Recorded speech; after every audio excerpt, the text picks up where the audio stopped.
अध्याय 7। गंगा की प्रतिज्ञा। गंगा ने राजा शांतनु को वचन दिया कि उनके 8वें पुत्र देवव्रत जीवित रहेंगे, लेकिन उसने उन्हें यह भी चेतावनी दी कि उनके पुत्र को कभी अपने बच्चे नहीं होंगे। यह एक शर्त थी जिसे गंगा को अपने पुत्र पर लागू करना था, जो वसुओं पर लगाए गए शाप का एक हिस्सा था। देवव्रत के जन्म का महत्व। देवव्रत का जन्म एक महत्वपूर्ण घटना थी, क्योंकि वह गंगा के पुत्रों में से एकमात्र जीवित थे। गंगा को एक दिव्य उद्देश्य को पूरा करने के लिए पृथ्वी पर भेजा गया था, और देवव्रत का जन्म उस उद्देश्य का एक अभिन्न अंग था। गंगा का अंतरण।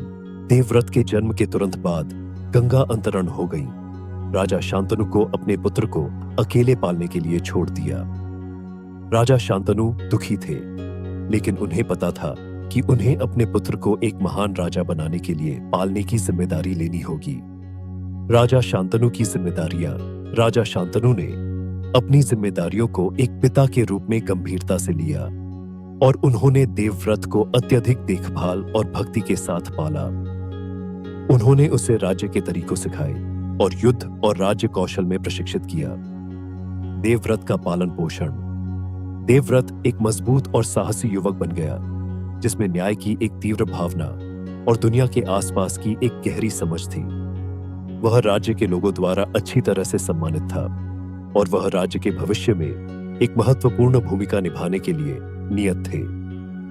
भीष्म नाम। जैसे जैसे देवव्रत बड़ा हुआ, वह भीष्म के नाम से जाना जाने लगा, जिसका अर्थ है जिसने एक भयानक प्रतिज्ञा ली है। इस नाम को उसे इसलिए दिया गया था क्योंकि उसने सिंहासन का दावा छोड़ने और अपने जीवन के लिए ब्रह्मचर्य की प्रतिज्ञा लेने का वचन दिया था। निष्कर्ष।